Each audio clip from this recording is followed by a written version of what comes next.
बहुत सारी बातें निकल कर आ रही हैं, बहुत सारी चीजें निकल कर आ रही हैं और इसी पर हम चर्चा करेंगे। आलोक अवस्थी जी से चर्चा की शुरुआत करेंगे। भारतीय जनता पार्टी के प्रवक्ता आलोक अवस्थी जी, भाई यहाँ चाचा शिवपाल एक साथ आ गए हैं, परिवार एकजुट हो गया है, कहा जा रहा है बड़ी जिम्मेदारी मिलेगी और युद्ध स्तर पर तैयारी कर रहे हैं। कल एक बैठक भी, बड़ी बैठक भी करने जा रहे हैं निकाय चुनाव को लेकर।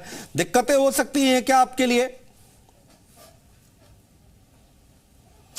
देखिए, भारतीय जनता पार्टी अपने किए हुए लोक कल्याणकारी कार्यों को लेकर के, गरीब कल्याण कार्यों को लेकर के, अपने नेता योगी आदित्यनाथ जी के नेतृत्व में, अपने प्रदेश अध्यक्ष भूपेंद्र चौधरी जी के नेतृत्व में जनता के बीच में जाएगी। जी, समाजवादी पार्टी क्या तैयारी कर रही है, कैसे तैयारी कर रही है, क्या नूरा कुश्ती करेगी परिवार में, हम नहीं जानते, लेकिन हम अपने किए हुए कार्यों पर जाएंगे और उसका नतीजा हमने आपको पिछली बार दिखाया था।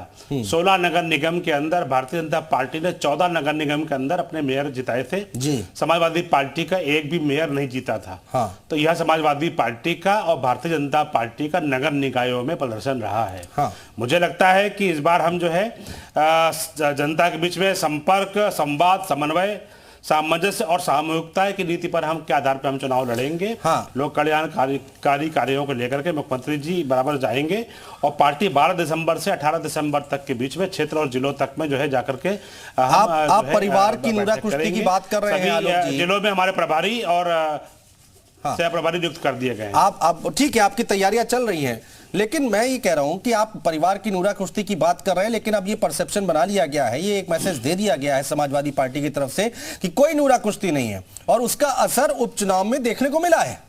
तो क्या उसका असर पड़ेगा क्या?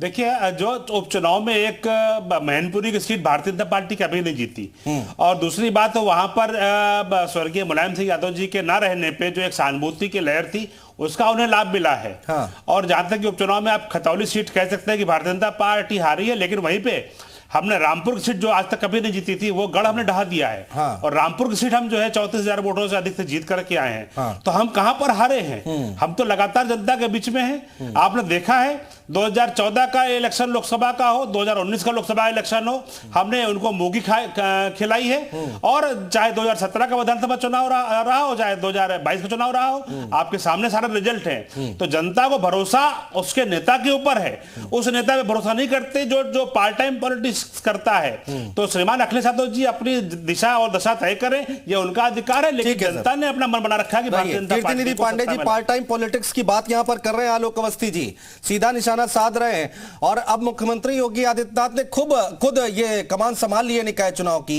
और कह रहे हैं कि कल के बाद अब कई जगहों पर रोड शो भी करेंगे।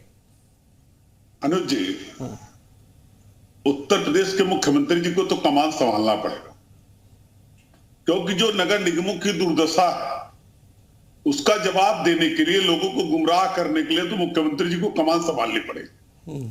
क्योंकि जहां जहां नगर निगम में इनका महापौर है, जितने नगर निगमों में महापौर है, कहीं भी कूड़ा प्रबंधन के लिए कोई ठोस उपाय नहीं हो पाए।